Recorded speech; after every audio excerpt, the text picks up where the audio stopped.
အားလုံးပဲမင်္ဂလာပါခင်ဗျကျွန်တော်တို့ Online Institute YouTube Channel မှာကြိုဆိုပါရစေကျွန်တော်ဒီနေ့ပြောပြမယ့်အကြောင်းအရာလေးတွေကတော့ PD ဘာသာရပ်ကိုခုမှစပြီးလေ့လာတဲ့ကျောင်းသားကျောင်းသူတွေအတွက်ကိုရည်ရွယ်ပြီးတော့မှပြောကြားပေးမှာပါ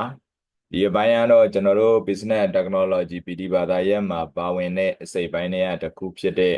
Marketing Mix ပေါ့အဲ့ဒီ Marketing Mix အပိုင်းထဲမှာတစ်ခုဖြစ်တဲ့ pricing issue ကိစ္စရပ်ကိုပြောပြပေးမှာပါ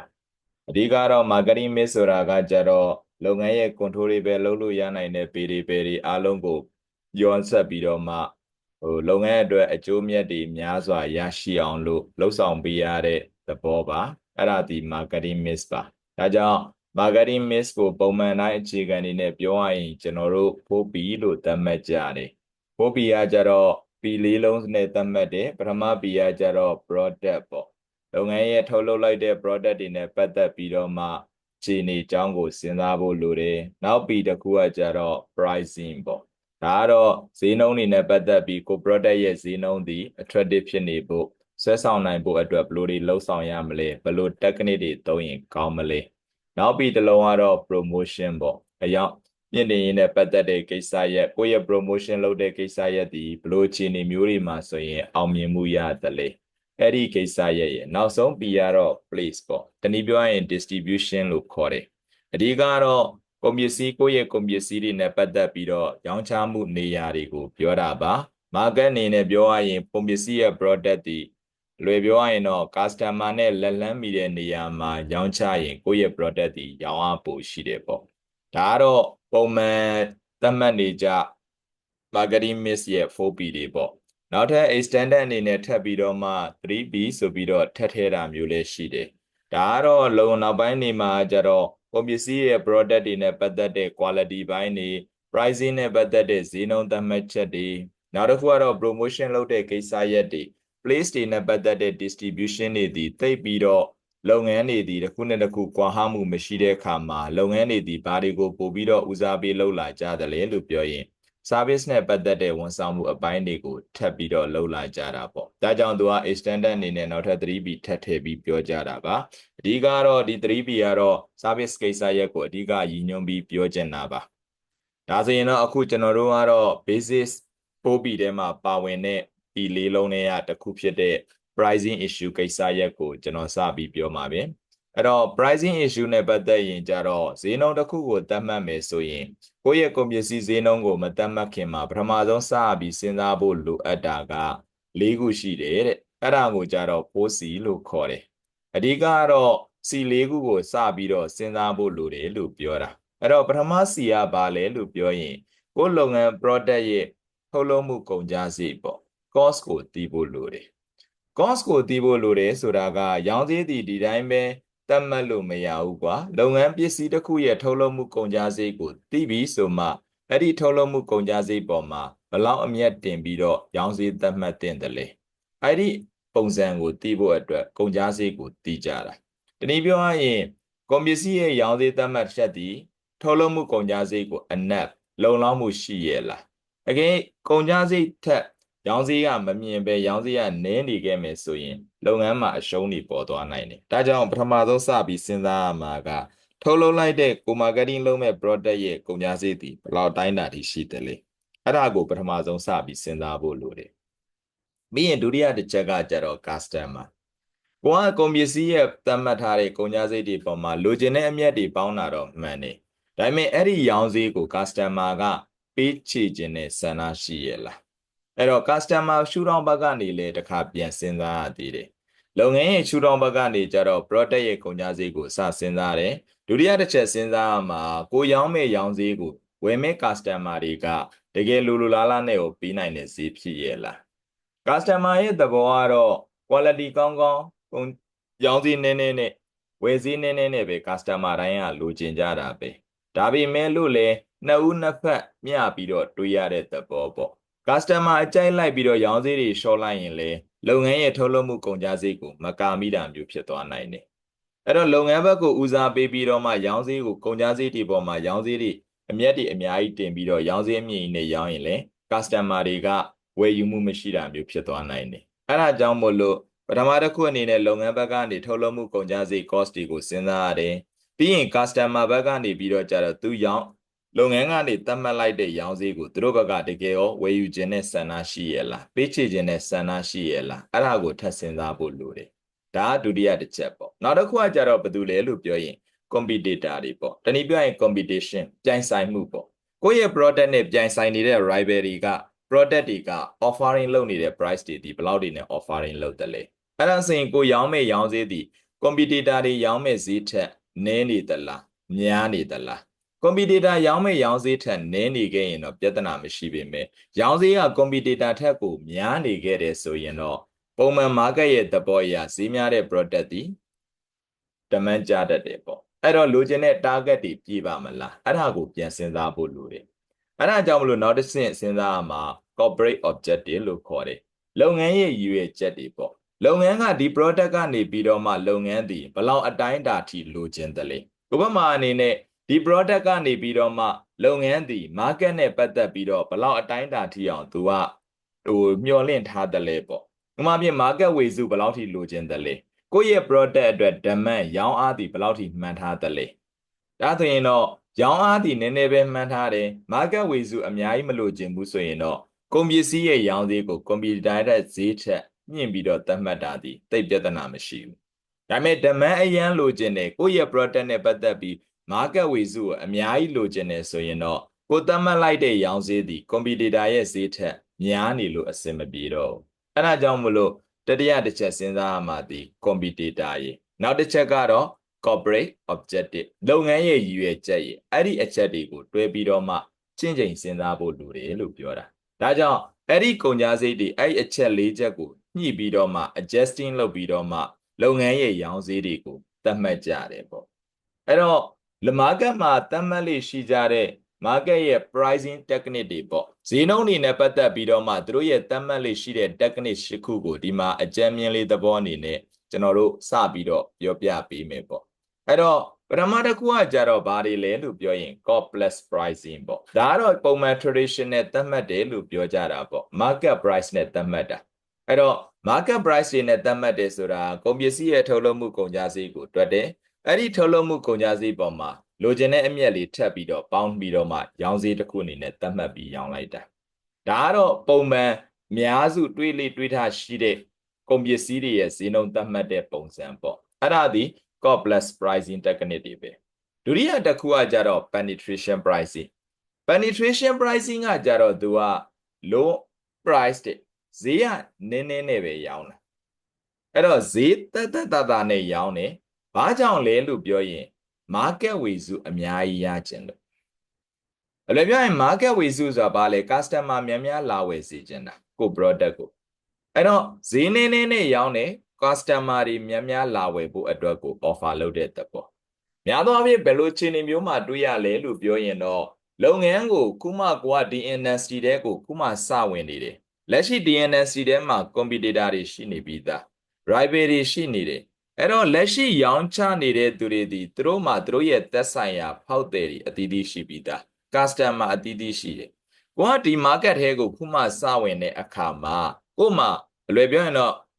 ကုန်သည်စကားနဲ့ပြောရင်မိတ်ပေါ့ကိုယ့်ရဲ့မိတ်ကိုယ့်ရဲ့ customer မရှိသေးဘူးအဲ့တော့ကိုယ့်စီကိုလာဝယ်ဖို့ customer တွေကို offer လုပ်တဲ့အတွက်ကြောင့်မလို့ရောင်းဈေးကို competitor တွေရောင်းတဲ့ဈေးထက်ကိုဘာလို့တာလဲပြောရင် short ရောင်းတာအဲ့ဒါကြောင့်မလို့သူက low price နဲ့သတ်မှတ်တယ်လို့ပြောတာ penetration pricing ရဲ့ technique ကကြတော့ penetration ရဲ့သဘောကထိုးဖောက်တဲ့သဘောအဲ့ဒါကြောင့်မလို့ကုန်ပစ္စည်းတွေကိုဒီ market ကိုစပြီးထိုးဖောက်တဲ့သဘောမျိုးပဲဒါကြောင့်မလို့သူကရောင်းဈေးနည်းနည်းနဲ့ရောင်းလိုက်တယ် market ဝေစုကိုများများလိုချင်လို့အဲ့ရအတွက်ကိုသူက penetration pricing နဲ့သတ်မှတ်ကြတာဒါကတော့ဒုတိယ technique ပေါ့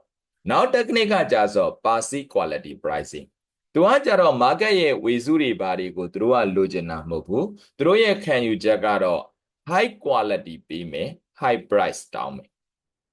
အဲ့တော့အလွယ်ပြောရရင်တော့သူတို့မှလည်းသက်ဆိုင်ရာ market ရဲ့ segment အပိုင်းတွေရှိပြီးသားပေါ့ဒါကြောင့်သူတို့ရဲ့ target ထားပြီးသား market ရဲ့ segment ဆိုတဲ့အပိုင်းတွေရှိပြီးသားအဲ့ဒီလို target segment အပိုင်းတွေ target ထားပြီးရင်တော့ဒီ technique ကအသုံးပြုလို့ရတယ်ဥပမာအလွယ်ကူဆုံးပြောမယ်ကွာ high price နဲ့တောင်းမယ် high quality ပေးတယ်ဆိုတော့ဒါသည်များသောအားဖြင့်အလွယ်ပြောရရင်တော့လူကုန်တန်အတိုင်းဝိုင်းကို target ထားတဲ့သဘောပေါ့ဒါသင်လူကုန်တန်အတိုင်းဝိုင်းအတွက်ကိုဒီကုန်ပစ္စည်းသည် high price ဖြစ်တယ်ဈေးကြီးတယ်ဒါပေမဲ့ quality သည် high quality high service တွေပေးမယ်အဲ့ဒါမျိုးလှုပ်ဆောင်တာသည်အဲ့ဒါ passive quality pricing ရဲ့သဘောပဲဒါကြောင့် high price ကိုသူကသတ်မှတ်တယ်ဘာကြောင့်လဲလို့ပြောရင် create an image of the high quality အရေးသွေးကောင်းတဲ့ high quality ဖြစ်တဲ့ပုံရိပ်တွေကိုဖန်တီးမယ်ပေးမယ်အဲ့ဒီအတွက်ကြောင့် high price သတ်မှတ်လိုက်တယ်အဲ့ဒီလိုမျိုးသတ်မှတ်တာဒီ passive quality pricing technique တွေပဲလို့ပြောတာဒါတွေကအများကြီးရှိပါတယ်ဥပမာဖြင့်ကိုယ်နိုင်ငံမှာဆိုရင်ကွာလက်ဖေးရည်သည်ပုံမှန်ဆိုရင်လဲဆိုင်နေသည်လက်ဖေးရည်သည်ဈေးပဲဒါပေမဲ့လက်ဖေးဆိုင်တိုင်းဒီသူလိုကိုလိုတားကတ်ထားတဲ့လက်ဖေးဆိုင်တွေမှာဆိုရင်ဥပမာဖြင့်ကွာအလွယ်ပြောရရင်1500 1600 1900 1800အလွယ်ကျော်2000ပေါ့အဲ့ဒီလောက်ထိပဲပုံမှန်ဒါလက်ဖေးဆိုင်တွေရှိတာပဲဒါပေမဲ့လက်ဖေးတစ်ခွက်ဒီ3500 4000တန်တွေလည်းရှိတာပဲဒါ3500 4000ဆိုရင်ဒါဒီနှစ်ဆနီးပါးလောက်ဖြစ်သွားပြီအဲ့တော့နှစ်ဆကျော်နေပြီဒါကဘာကြောင့်လဲလို့ပြောရင်အဲ့3500 4000ဆိုင်တွေကိုတွားကြည့်လိုက်သူတို့မှာ service ပေးတာအစပုံမှန်လက်ဖေးဆိုင်တွေမှာပေးတဲ့ service နဲ့မတူအဲ့ဒါမျိုးတွေကိုပြောတာဒါကြောင့်သူက high quality ပေးတယ် high price တောင်းမယ်အဲ့ဒါဒီ passive quality pricing ပဲသူက market ရဲ့အခြေအနေကိုယူမဆိုင်ဘူးသူ့အတွက်ဒီဆိုင်ကိုလာစားတယ်ရတယ်လာစားတဲ့သူအတွက်ကို service ပေးမယ် quality ကောင်းကောင်းပေးမယ်ဒီ product ကိုသုံးစွဲတဲ့အတွက် quality အပြည့်ပေးမယ်အာမခံ warranty တွေအများကြီးပေးမယ်ပေါ့ဒါပေမဲ့ဈေးရလေ high price နဲ့တောင်းအဲ့ဒါမျိုးတွေဒီ passive quality pricing ရဲ့ technique တွေပဲနောက်တစ်ခုကတော့ price discrimination ပေါ့ price discrimination ဆိုတာကကြတော့ဈေးနှုန်းတွေကိုခွဲထုတ်တာအဲ့တော့အလွယ်ပြောရရင်တော့ product ကအတစ်မျိုးတည်းပဲဒီ product ကိုမတူညီတဲ့ market တွေကိုပို့ရတယ်အဲ့လိုမတူညီတဲ့ market တွေကိုပို့တဲ့အခါမှာမတူညီတဲ့ဈေးနှုန်းတွေပဲပို့တာဒါကြောင့် product ဒီ same product ပဲပြီးတဲ့အခါပို့တဲ့အခါကျရင် different market ကို different price နဲ့ပို့တာအဲ့ဒါ price discrimination ပဲဈေးနှုန်းခွဲခြားပြီးပို့တယ်လို့ခေါ်တာဒါကြောင့် price discrimination ကကြတော့ different price ကိုသတ်မှတ်တယ်အဲ့ဒါဒီ different market တွေမှာသတ်မှတ်ပေးတာ product ကတော့ same product ပဲ product အတူတူကိုပဲပို့ပေးတာဒါကြောင့်အဲ့ဒါမျိုးသတ်မှတ်တာကို price discrimination လုပ်တယ်လို့ခေါ်တာ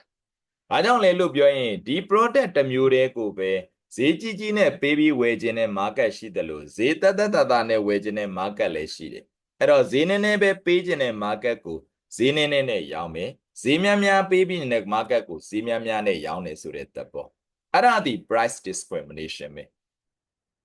နောက် technique တစ်ခုကတော့ဘာလဲလို့ပြောရင် going rate pricing ဒါကတော့ရှင်းပါတယ် going rate pricing ရဲ့သဘောကကြတော့ competitor သတ်မှတ်တဲ့ဈေးနှုန်းနဲ့လိုက်ပြီးတွဲပြီးသတ်မှတ်လိုက်တာအဲ့ဒါဒီ going rate pricing ပဲလို့ပြောတာဒါကြောင့် going rate pricing ကကြတော့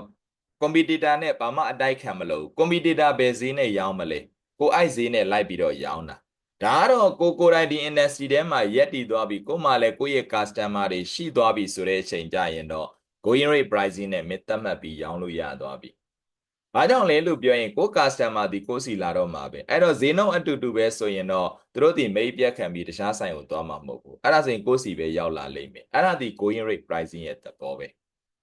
နောက်တစ်ခုကတော့ price scheming ပေါ့ price scheming ကကြတော့သူကစရောင်းကစားမှာ high price နဲ့ရောင်းတယ်နောက်ကြတော့မှဈေးကို short ပြီးတော့မှ demand တက်လာအောင်လို့သူကရောင်းချတဲ့သဘောမျိုးအဲ့ဒါတွေဒီ price scheming ရဲ့သဘောပဲဒါကြောင့်ဘယ်ချိန်နေမှာအဲ့ဒီ price scheming တွေကသုံးတယ်လေလို့ပြောရင်တော့ market မှာလုံးဝမရှိသေးတဲ့ product အသေးတစ်ခုကိုမင်းကစပြီးထုတ်တဲ့အချိန်နေမှာဆိုရင်တော့အဲ့ဒီ price scheming တွေသုံးလို့အကောင်းဆုံးပဲဘာကြောင့်လဲ market ထဲမှာဒီ product တွေလုံးဝမရှိသေးဘူးအဲ့တော့အဲ့လို product ကိုစပြီး launch လုပ်တယ်ဆိုရင်ဈေးကြီးမမနဲ့ရောင်းလို့ရတယ်ဘာကြောင့်လဲလို့ပြောရင်ဒီ product လိုပုံစံမျိုးဒီ market မှာမရှိဘူးတိတ်မကြခင်မှာ competitor တွေဒီကို product နဲ့တူညီတဲ့အရေးသွေးတူညီတဲ့ quality ကောင်းတဲ့ quality တူညီတဲ့ product တွေကိုသူတို့ လိုက်ထုတ်ကြလိမ့်မယ်ပြောချင်တာဒီပုံစံတစ်ခုတည်းမျိုးဒီပုံစံနဲ့ဒီပစ္စည်းမျိုးကိုဆက်ထုတ်ကြလိမ့်မယ်အဲ့လိုထုတ်လာတဲ့အချိန်ကြီးကြာရင်တော့စောစောပြောသလိုဈေးနှုန်းကိုပြန်လုပ်ပြရမလဲပြောရင် short ပြရမယ်အဲ့ဒီလိုသူတို့မထုတ်ခင်မှာကိုယ်ကုန်ပစ္စည်းရဲ့ product ရဲ့ break even ပေါ့ အရင်ကြည်မှုဖြစ်အောင်လို့မြင်အရင်ကြည်အောင်လို့သူက high price နဲ့ရောင်းတဲ့သဘောဒါကြောင့် price skimming ဆိုတဲ့သဘောဒီကုန်ပစ္စည်းကိုမြင်အရင်ကြည်ဖို့အတွက် high price နဲ့အရင်ရောင်းချလိုက်တယ်အဲ့တော့အရင်ကြည်ပြီးနောက်ပိုင်းအမြဲရဖို့အတွက် demand တွေကိုဆွဲဆောင်ခြင်းတယ်ဆိုရင်တော့ဈေးနှုန်းကိုဗာပြန်လုပ်လိုက်တာလဲပြောရင် short လိုက်တာအဲ့ဒါကြောင့်မလို့ price ကို drop လုပ်လိုက်တယ် short တယ်ဘာကြောင့်လဲ demand တွေတိုးလာဖို့အတွက်ဒါကြောင့်မလို့အဲ့ဒီလိုမျိုး demand တွေတိုးလာဖို့အတွက်ကိုသူတို့ကဈေး short ချပလိုက်တဲ့သဘောကိုပြောတာအဲ့ဒါဒီ price skimming ပဲနောက်တစ်ခုကတော့ loss leader ပေါ့ loss leader ဆိုတာကတော့အရှုံးခံပြီးရောင်းတာကိုပြောတာကုန်ပစ္စည်း product တစ်ခုကိုအရှုံးခံပြီးရောင်းတယ်ဘာကြောင့်လဲနောက် product တွေကိုကိုယ်ဆိုင်မှာလာဝယ်ဖို့အတွက် expectation မျှော်လင့်ချက်နဲ့အရှုံးခံပြီးတော့ရောင်းလိုက်တာအဲ့ဒါဒီဘာ leader လဲလို့ပြောရင် loss leader ပဲဒါကြောင့်ကုန်ပစ္စည်းတစ်ခုကိုအရှုံးခံပြီးရောင်းလိုက်တယ်ဒါစီဘာကြောင့်အရှုံးခံပြီးရောင်းတာလဲဆိုရင်နောက် product တွေကိုလာဝယ်လိမ့်မယ်ဆိုပြီးတော့အဲ့တော့ကိုအမြဲယူထားတဲ့ product တွေပေါ်မှာလာဝယ်မယ်ဆိုတဲ့ expectation